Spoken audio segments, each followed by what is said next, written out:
கிறிஸ்து இயேசுவில் என் பிரியமான அன்பிய மக்களே, உங்கள் அனைவருக்கும் இயேசு கிறிஸ்துவின் திருநாமத்தின் நல்வாழ்த்துதல்களை தெரிவித்துக் கொள்கின்றேன். பெங்களூர் உயர்மறை மாவட்டத்தின் அனைத்து அன்பிய மக்களே, உங்கள் அனைவருக்கும் என் சார்பாகவும் அருள் தந்தை சூசிராஜ் சார்பாகவும் வாழ்த்துக்களை நன்றிகளை கூறுகின்றேன். உலகமெங்கும் இந்த பயங்கரமான கொரோனா வியாதியால் தவித்துக் கொண்டிருக்கும் மக்களுக்காக இந்த அன்பிய நேரடி ஒலிப்பின் வழியாக ஜெபிக்க நாம் உங்களை அழைக்கின்றோம். அன்பு சகோதர சகோதரிகளே, இயேசுவின் பெயரால் இந்த காணொளி நிகழ்ச்சிக்கு உங்களை வாழ்த்தி வரவேற்கிறேன்.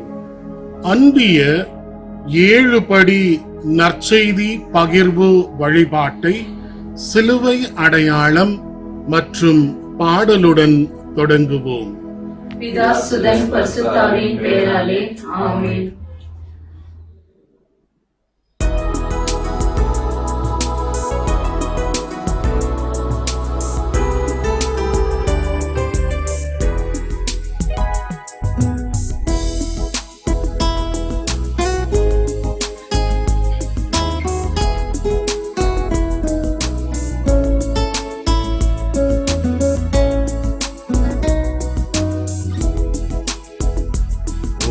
பரிசுத்த ஆவியே, என் ஆன்மாவின் ஆன்மாவே, உம்மை ஆராதனை செய்கின்றேன்.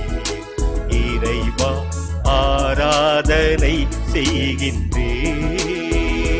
ஓ பரிசுத்த ஆவியே, என் ஆன்மாவின் ஆன்மாவே, உம்மை ஆராதனை செய்கின்றேன். இறைவா, ஆராதனை செய்கின்றேன்.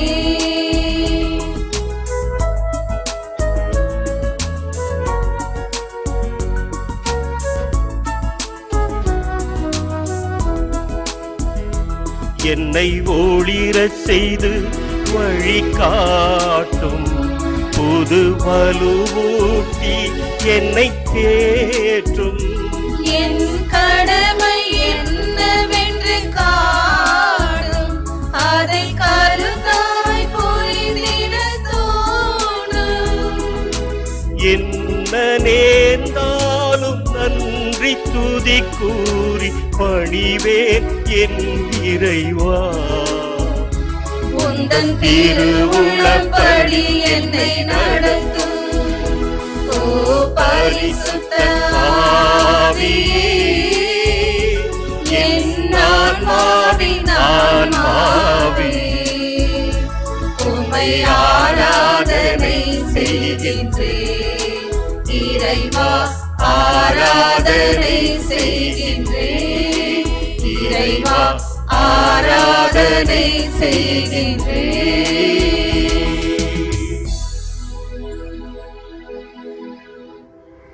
கூடியிருக்கும் நம் மத்தியில் உயிர்த்த இயேசுவை அழைப்போம். அன்பு தந்தை இறைவா, எங்கே 2-3 பேர் என் பெயரால் கூடி இருப்பார்களோ அவர்கள் மத்தியில் நான் இருப்பேன் என்று சொன்ன இறைவா, இதோ இந்த வேளையில் உம்மை கூவி அழைக்கின்றோம். எங்கள் அன்பியத்தை வந்து ஆசீர்வதித்து வழி நடத்த வேண்டும் என்று உம்மை இறைஞ்சி மன்றாடுகிறோம். ஆமென். நற்செய்திக்கு செவிமடுப்போம். மத்தேயு எழுதிய நற்செய்தியிலிருந்து வாசகம். இயேசு அங்கிருந்து புறப்பட்டு தீர், சீதோன் ஆகிய பகுதிகளை நோக்கி சென்றார். அவற்றின் எல்லை பகுதியில் வாழ்ந்து வந்த கானானிய பெண் ஒருவர் அவரிடம் வந்து, ஐயா, தாவீதின் மகனே, எனக்கு இரங்கும்.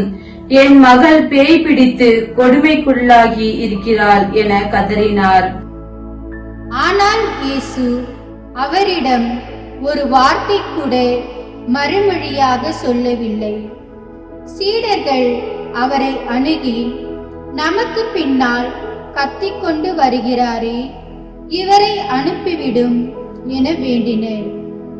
அவரோ மறுமொழியாக, இஸ்ரேல் குலத்தாருள் காணாமற் போன ஆடுகளாய் இருப்போரிடமே நான் அனுப்பப்பட்டேன் என்றார். ஆனால் அப்பெண் அவர் முன் வந்து பணிந்து, ஐயா, எனக்கு உதவியருளும் என்றார். அவர் மறுமொழியாக, பிள்ளைகளுக்குரிய உணவை எடுத்து நாய்க்குட்டிகளுக்கு போடுவது முறையல்ல என்றார். உடனே அப்பெண், ஆம் ஐயா, ஆனாலும் தங்கள் உரிமையாளரின் மேதையிலிருந்து விழும் சிறு துண்டுகளை நாய்க்குட்டிகள் தின்னுமே என்றார். இயேசு மறுமொழியாக, அம்மா, உமது நம்பிக்கை பெரியது, நீர் விரும்பியவாறே உமக்கு நிகழட்டும் என்று அவரிடம் கூறினார். அந்நேரம் அவர் மகளின் பிணி நீங்கியது. நமது மனதை தொட்ட இறை வார்த்தையை தேர்வு செய்து 3 முறை தியான முறையில் சொல்லுவோம். ஆனால் இயேசு அவரிடம் ஒரு வார்த்தை கூட மறுமொழியாக சொல்லவில்லை. ஆனால் இயேசு அவரிடம் ஒரு வார்த்தை கூட மறுமொழியாக சொல்லவில்லை.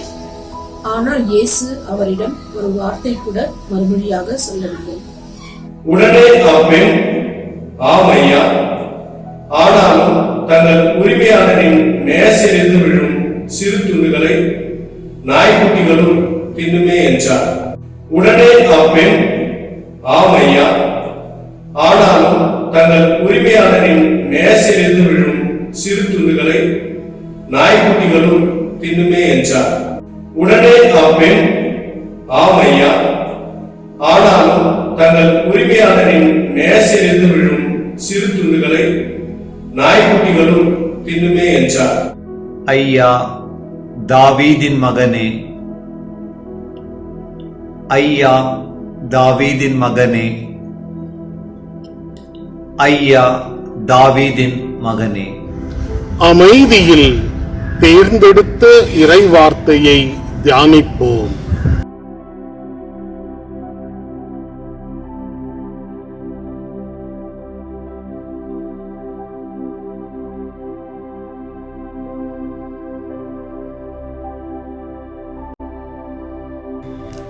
தேர்ந்த வார்த்தை வழியாக பெற்ற நம் அனுபவத்தை பகிர்வோம். என் மனதில் தொட்ட இறை வார்த்தை. ஆனால் இயேசு அவரிடம் ஒரு வார்த்தை கூட மறுமொழியாக சொல்லவில்லை. இந்த இறை வார்த்தை என் மனதை மிகவும் தொட்டிருந்தது. ஏன்னாக்கா ஆண்டவர் மறுமொழியாக ஒரு வார்த்தை கூட சொல்லவில்லை என்று அந்த இறை வார்த்தை பகுதியில் ஆண்டவர் எதுவுமே பேசல என்றுதான் நம்ம ஃபீல் பண்ணுவோம். ஆனாக்கா ஆண்டவர் பேசாத கடவுள் அல்ல, அவர் பேசுகிற கடவுள்.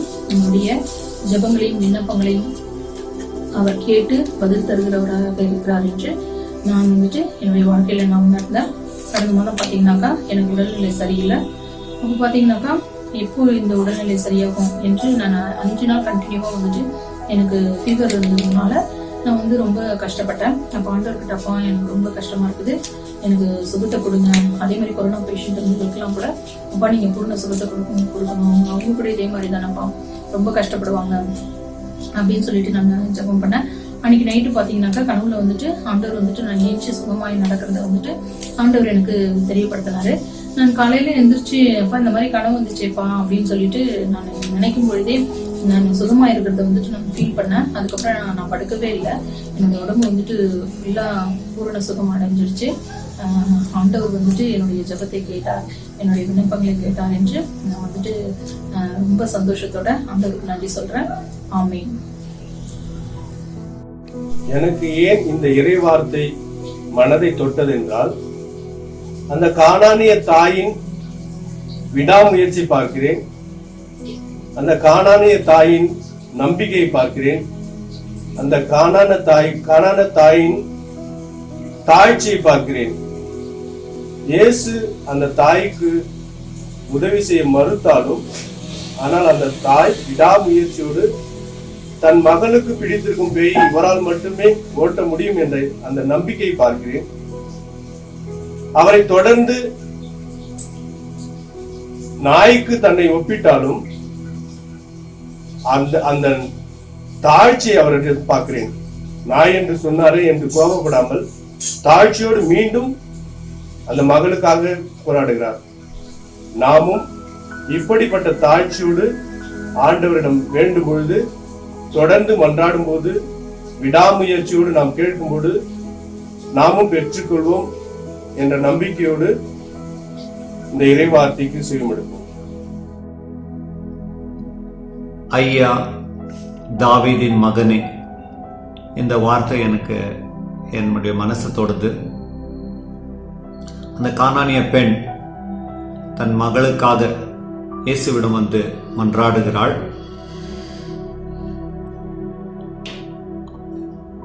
மன்றாடும் போது இயேசு மறுமொழி சொல்லாமல் நகர்கிறார். அப்பொழுதும் விடாமல் அவரை பின்தொடருகிறார். அப்பொழுது சீடர்கள் கூட அவள் பின்னாலே கத்திக்கொண்டே வருகிறாள், அனுப்பிவிடும் என்று சொல்லும் பொழுது இயேசு அவருக்கு மறுமொழி கூறுகிறார், நான் காணாமற் போன யூத மக்களிடமே அனுப்பப்பட்டுள்ளேன் என்று சொல்கிறார். அப்பொழுதும் அவள் மனம் தளராமல் தொடர்ந்து தன் மகளுக்காக இயேசுவிடம் வேண்டுகிறாள். அப்பொழுதும் கூட இயேசு பிள்ளைகளுக்கு போடுவதை நாய்க்குட்டிகளுக்கு போடுவது முறையல்ல என்று கடுமையாக சொல்கிறார். அதையும் பொருட்படுத்தாமல் தொடர்ந்து அவர் இயேசுவை தன் மகளுக்காக ஜபிக்கும் குணப்படுத்தும்படி கேட்கும் பொழுது இயேசு மனமிறங்கி அவர் மகளை குணப்படுத்துகிறார். இந்த செயல் என் மனசு தொடுகிறது. வாழ்க்கையில நான் ஏற்றுக்கொண்ட பொறுப்பை, என்னுடைய கடமையை நான் செயல்படுத்தும் போது வரக்கூடிய நிராகரிப்புகள், அவமானங்கள், கடும் சொற்கள் எதையுமே தடையாக்கிக் கொள்ளாமல் அதை அப்புறப்படுத்திவிட்டு தன் கடமையை மட்டுமே நோக்கி சென்றால் வெற்றி நிச்சயம் என்பதனை நான் இந்த செயல் வழியாக நான் புரிந்து கொண்டிருக்கிறேன். இதையே என் வாழ்க்கையிலும் செயல்படுத்த நான் முயற்சிக்கிறேன். தொற்றின் காரணமாக மக்கள் கூடுவதற்கு தடை இருப்பதால் 6ஆம் படிநிலை விடுபட்டு இந்த இடத்தில் குருவானவரின் மறையுரை இடம்பெறும். எனக்கு பிடித்த நற்செய்தியின் வசனம் என்னவென்றால், இயேசு மறுமொழியாக, அம்மா, உமது நம்பிக்கை பெரிது, நீ விரும்பியவாறே உமக்கு நிகழட்டும். அன்புக்குரியவர்களே, நம் ஒவ்வொருவருடைய நம்பிக்கை பெரிதாக இருக்க கடவதாக. நாம் விரும்பியதெல்லாம் இயேசு நமக்கு செய்வார். என் வாழ்க்கையில் எத்தனையோ புதுமைகள் நடந்திருக்கின்றன. ஏனென்றால் நான் இயேசுவின் மேல் அதிக பிரமாதமான நம்பிக்கை எனக்கு இருக்கின்றது. என்னுடைய இந்த 21வது ஆண்டு என்னுடைய குருத்துவ பணியில் இயேசுவின் மேல் நான் நம்பிக்கை வைத்த போதெல்லாம் அளவில்லாத புதுமைகளை இயேசு செய்திருக்கின்றார். ஆகவே நாமும் இயேசு கூறியது போல, என் மகனே, என் மகளே, உனது நம்பிக்கை பெரிதாக இருக்க கடவதாக, நீ விரும்பியதெல்லாம் உமக்கு கிடைப்பதாக என்று நான் ஒவ்வொருவருக்காகவும் ஜெபிக்கின்றேன். நம் அற்புத குழந்தை இயேசு என்னையும் உங்கள் ஒவ்வொருவரையும் நீர் என்னை மகிமை செய்ய நான் மென்மேலும் ஆசீர்வதிப்பேன் என்று நாம் இயேசுவை நம்முடைய நம்பிக்கை மூலமாக மகிமைப்படுத்துவோமா? நாம் விரும்பியதெல்லாம் கிடைக்க நாம் ஆசீர்வதிக்கப்பட்ட மக்களாக வாழ்வோமா? ஆண்டவர் சொல்லுகின்றார், அம்மா, உம்முடைய நம்பிக்கை பெரிது, நீ விரும்பியவாறே நிகழட்டும் என்று. இந்த ஒரு நற்செய்தியின் வார்த்தைகள் நம் ஒவ்வொருவருக்கும் ஆண்டவர் கொடுக்கின்றார். நாமும் எத்தனையோ கஷ்டங்களில், வேதனைகளில், சோதனைகளில், வட்டி தொல்லைகளில் நாம் இருக்கின்றோம். இந்த கொரோனா நோயின் காலத்திலே மக்கள் எவ்வளவு அச்சத்தோடு இருக்கிறார்கள். ஆகவே இப்படிப்பட்ட ஒரு காலத்திலே நாம் ஒவ்வொருவரும் ஆண்டவரிடம் வந்து நாம் ஜெபிக்க வேண்டும். ஆண்டவரிடம் முழுமையாக நம்மையே ஒப்பு கொடுக்க வேண்டும். நம்முடைய தேவைகளை ஆண்டவரிடம் ஒப்பு கொடுக்க வேண்டும். அப்படி செய்கின்ற சமயத்தில் நாம் ஒவ்வொருவரையும் பார்த்து ஆண்டவர் சொல்லுவார், மகனே, மகளே, உம்முடைய நம்பிக்கை பெரிது, நீர் நினைத்தவாறே உமக்கு நிகழட்டும் என்று. ஆகவே இதோ இந்த அன்பிய ஜெப வழிபாட்டில், இந்த அன்பிய தியானத்தில் நாம் ஒவ்வொருவரும் இந்த செய்தியை ஏற்றுக்கொள்வோம். இந்த செய்தி ஆண்டவர் நம் ஒவ்வொருவருக்கும் கொடுக்கிறார் என்பதை உணர்ந்தவர்களாக நாம் ஆண்டவரிடம் முழுமையாக சரணடைந்து ஆண்டவருடைய ஆசீர்வாதத்தை பெறுவோம். அன்பு மக்களே, இன்றைய நற்செய்தியிலே கானா தேசத்தின் பெண்மணி இயேசுவின் மேல் முழு நம்பிக்கை வைத்தால் ஆசீர் பெற்றாள். நாமும் இயேசுவின் மேல் நம்பிக்கை வைப்போம், அருளும் ஆசையும் பெறுவோம். மன்றாட்டு ஜெபிக்கப்படும். ஆண்டவரே, எங்கள் அன்பின் இறைவா, இந்த ஜெப நேரத்தில் திருத்தந்தைக்காகவும் ஆயர்களுக்காகவும் குருக்களுக்காகவும் கன்னியர்களுக்காகவும் ஜெபிக்கின்றோம். அவர்கள் உடல் உள்ள ஆரோக்கியத்திற்காகவும் அவர்கள் ஆன்மீக கருத்துக்களுக்காகவும் ஜெபிக்கின்றோம். கொரோனா வைரஸ் பாதிக்கப்பட்டவர்கள் குணமடையவும், மருத்துவர்கள், செவிலியர்கள், கொரோனாவை ஒழிக்க பாடுபட்ட அனைவருக்கும் தடுப்பூசி கண்டுபிடிக்க முயற்சி எடுப்பவர்கள் வெற்றி அடையவும், கொரோனாவில் மரித்த ஆன்மாவுக்கு நித்திய இறைப்பாட்சியை அளிக்க வேண்டும் என்று இறைவா மன்றாடுகிறோம். குருகளுக்கெல்லாம் முதன்மை குருவான எம் இறைவா, 5 மாத காலமாக ஆலயங்களும் செல்ல முடியாமல் அன்பிய கூட்டங்களும் நடத்த முடியாமல் இருக்கிறோம். ஆண்டவரே, இந்த நிலையை தயவாகி கண்ணோக்கி பாரும். விரைவில் ஆலயங்கள் திறக்கவும் அன்பியங்கள் நடத்தவும் அருள் கூறும். ஆண்டவரே, மருத்துவருக்கெல்லாம் மருத்துவரான இறைவா, கொரோனா என்னும் தொற்றால் அனைத்துலக மக்கள் அவதிப்பட்டுக் கொண்டிருக்கிறார்கள். அப்பா, இந்த நோயின் தாக்கத்தில் இருந்து உம் மக்களை மீட்டருளும். எம் மீட்பரும் உம் திருமகனாகிய இயேசு கிறிஸ்து சிந்தின திரு ரத்தம் இம்மக்களுக்கா என்பதை நினைவு கூறும். அனைத்துலக மக்கள் மீதும் இரக்கமாயிரும் சுவாமி. எங்கள் மீது இரக்கமாயிரும் சுவாமி. நிறைவு பாடலை தொடர்ந்து இறைப்பணியாளரின் ஆசீர்வாதம்.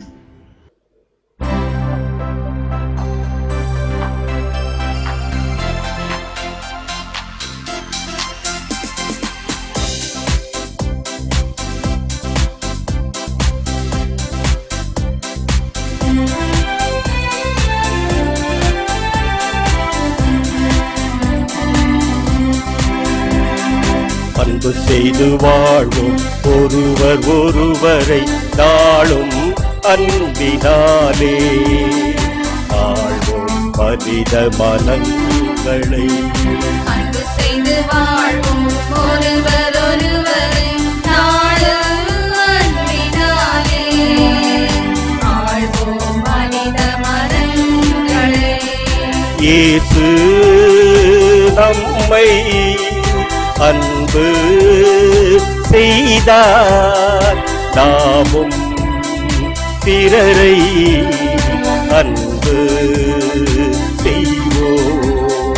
இயேசு நம்மை அன்பு செய்தார், நாமும் பிறரை அன்பு செய்வோம். அன்பு செய்து வாழ்வோம் ஒருவர் ஒருவரை நாளும் அன்பினாலே ஆழ்வோம் மனித மனங்களை.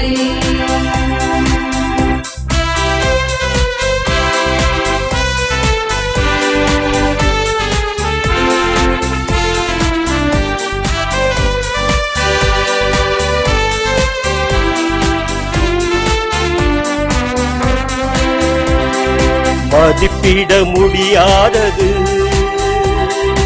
அன்பு அன்பு அன்பு அன்பு. விலை மதிப்பற்ற அணிகலன். அன்பு அன்பு அன்பு அன்பு. மாபெரும் மன்னரையும் வெற்றி கொள்ளும் மிக மகத்துவம் நிறைந்தது.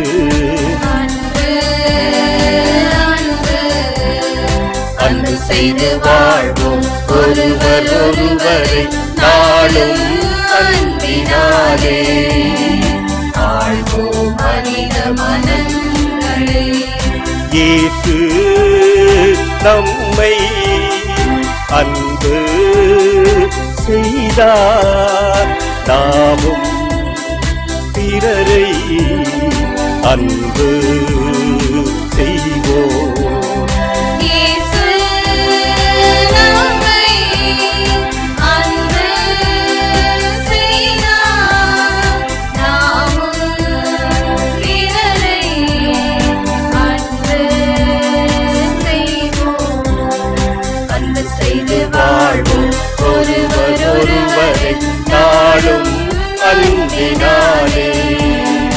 ஆழ்வோம் மனித மனங்களை, ஆழ்வோம் மனித மனங்களை, ஆழ்வோம் மனித மனங்களை.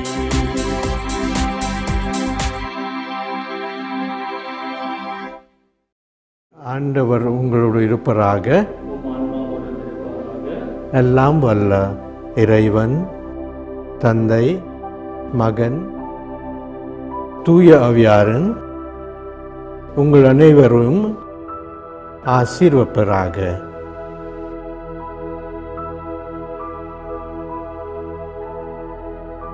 கிறிஸ்துவில் அன்பார்ந்த சகோதர சகோதரிகளே, இந்த நிகழ்ச்சியை பார்த்து கொண்டிருக்கும் அனைத்து அன்பு உள்ளங்களுக்கும், எல்லா அன்பிய குழுக்களுக்கும், அன்பிய கூட்டத்தில் நாம் மாதத்தில் ஒரு முறையோ இருமுறையோ கூடி ஜெபித்துவிட்டு நின்றுவிடக் கூடாது. மாறாக நம்மால் முடிந்தவரை பிறருக்கு எந்த வழியிலாவது உதவி செய்ய வேண்டும். குறிப்பாக இந்த கொரோனா நேரத்தில் மக்கள் மிகவும் அவதிப்பட்டு கொண்டிருக்கிறார்கள். இந்த நேரத்தில் அன்பிய குழு மக்கள் சேர்ந்து கொண்டு எங்களால் முடிந்தவரை 100 பேருக்கு அரிசி, பருப்பு, சர்க்கரை, கோதுமை மாவு, மசாலா தூள், காய்கறிகள் கொடுத்தோம். பிறகு 15 நாட்கள் 50 பேருக்கு மதிய உணவு கொடுத்தோம். எங்கள் பகுதியில் யார் யார் கஷ்டத்தில் இருக்கிறார்கள் என்று தேர்ந்து கண்டுபிடித்து உதவி செய்தோம். இப்படி உதவி செய்து கொண்டிருக்கும் வேளையில் சிலர் எங்களுக்கு ஸ்பான்சர் செய்ய முன் வந்தார்கள். அவர்கள் உணவு பொட்டலம், பிஸ்கெட்ஸ், தண்ணீர் பாட்டில், ஜூஸ் பாக்கெட் என்று சில பொருள்கள் கொடுத்தார்கள். அதையும் நாங்கள் பகிர்ந்து கொடுத்தோம். இன்னும் மேலும் மேலும் ஏழைகளுக்கு உதவி செய்ய எல்லாம் வல்ல இறைவன் எங்கள் அன்பிய குழுவை ஆசீர்வதித்து அருள் புரிவார் என்று நம்புகிறோம். நன்றி, வணக்கம். இந்த நேரடி ஒளிபரப்பை எங்களுக்காக செய்ய அனுமதி கொடுத்த மேதகு அன்பு பேராயர் பீட்டர் மச்சாதோ அவர்களுக்கு என் சார்பாகவும் தந்தை சுசேராஜ் சார்பாகவும் நன்றிகளை தெரிவித்துக் கொள்கின்றேன். அதே போல எங்களுக்கு ஒரு தந்தையாக இருந்து முன்னின்று வழிநடத்திக் கொண்டிருக்கும் தந்தை சுசேராஜ் அவர்களுக்கு என் நெஞ்சார்ந்த நன்றிகளை கூறுகின்றேன். இந்த நேரடி ஒளிபரப்புக்காக எங்களோடு விசேஷ விதத்தில் பங்கு கொண்டு அதே போல எல்லா வேலைகளும் தேவைகளும் மத்தியில் அவர்கள் அனைத்து விட்டுவிட்டு முன் வந்து இந்த நேரடி ஒளிபரப்பை நடத்த எங்களுக்காக உற்சாகத்தை கொடுத்து மற்றும் சிறப்பாக உதவி செய்த அருள் தந்தை ஃபாதர் கிளெமெண்ட் மற்றும் தந்தை சிறில் அடிகளார் அவர்களுக்கு இன்று கோடான கோடி நன்றியை நான் தெரிவித்துக் கொள்கின்றேன். வெவ்வேறு பங்கிலிருந்து வந்திருக்கும் அனைத்து அன்பிய உள்ளங்களுக்காக நான் நன்றி தெரிவித்துக் கொள்கின்றேன். அனைத்து தலைவர்களுக்காக நான் நன்றி கூறுகின்றேன்.